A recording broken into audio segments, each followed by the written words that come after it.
अस्सलाम वालेकुम। कैसे हैं आप सब? उम्मीद है कि बिल्कुल खैरियत के साथ होंगे। आज रेसिपी है कोफ्ता बिरयानी की, जिसमें कोफ्ते मैं इस्तेमाल कर रही हूँ जो मैंने बना के फ्रीज़ किए हुए थे। ये बीफ के कोफ्ते थे और इसकी रेसिपी मैं आपके साथ ऑलरेडी शेयर कर चुकी हूँ, मेरे चैनल के ऊपर मौजूद है, आप वहाँ से देख सकते हैं। रेसिपी शुरू करने से पहले चैनल को सब्सक्राइब कर लीजिए और साथ दिए गए बेल आइकन के बटन को भी क्लिक कर लीजिए ताकि हर नई आने वाली रेसिपी का अलर्ट सबसे पहले आपको मिल सके। सबसे पहले मैंने एक प्याली बासमती चावल लेके उनको भिगो के रख दिया है। दरमियानी आंच के ऊपर पैन रखा है जिसमें तेल डाल लेंगे 4 से 5 खाने के चम्मच। इसमें एक दरमियाने साइज़ का प्याज स्लाइसिस में कटा हुआ डालूँगी मैं और इस प्याज को गोल्डन कलर में फ्राई कर लेंगे।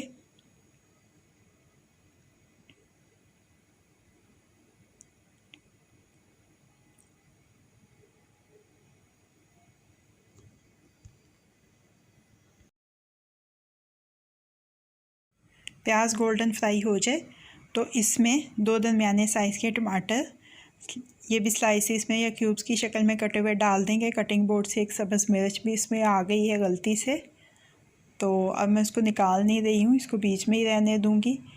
टमाटरों के साथ इसमें डाल देंगे 1 खाने का चम्मच लहसुन अदरक का पेस्ट, अच्छी तरह से मिक्स कर लेंगे और थोड़ी देर इसको ढक देंगे ताकि टमाटर अच्छी तरह से गल जाएं।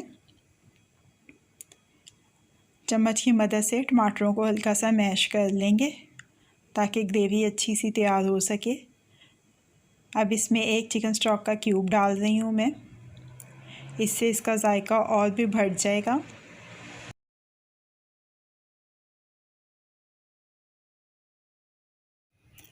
अब इसमें मसाले शामिल करेंगे जिसमें कुटी हुई लाल मिर्च, धनिया, ज़ीरा 1-1 चाय का चम्मच, कुटी हुई काली मिर्च 1/4 चाय का चम्मच, नमक हस्बे जायका है, लाल मिर्च का पाउडर आधा चाय का चम्मच, ज़ीरा साबुत 1 चाय का चम्मच, गरम मसाला पाउडर और हल्दी 1/4 चाय का चम्मच। ये सारे मसाले भी हम इसमें शामिल कर देंगे और इनको अच्छी तरह से मिक्स कर लेंगे। साथ ही इसमें शामिल कर देंगे आधी प्याली दही की। दही को मैंने फेंट लिया है पहले से। दही को भी इसमें शामिल करके अच्छी तरह से मिक्स करेंगे और थोड़ी देर पकाएंगे। अब इसमें मैं डाल रही हूँ कोफ्ते, मैंने इनको फ्रीज़र से निकाला है और ऐसे ही मैं इसमें शामिल कर रही हूँ। इनको आपको मेल्ट करने की या डिफ्रॉस्ट करने की ज़रूरत नहीं है। कोफ्तों को मसाले के साथ अच्छी तरह से पका लेंगे। अब इसमें डाल देंगे पानी हस्बे ज़रूरत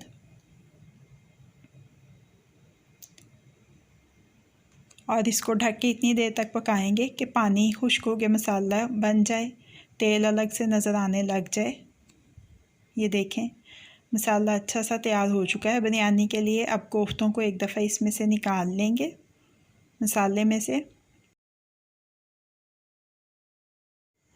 चावलों में मैंने नमक और साबुत गरम मसाला डाल के उनको उबाल लिया है। अब इस मसाले के ऊपर वो चावल मैंने डाल दिए हैं और अच्छी तरह से फैला देंगे और इसके बाद जो कोफ्ते निकाले थे मसाले में से वो कोफ्ते भी ऊपर डाल देंगे। साथ ही अब इसकी गार्निशिंग के लिए मैं टमाटर के स्लाइसेस डाल रही हूँ।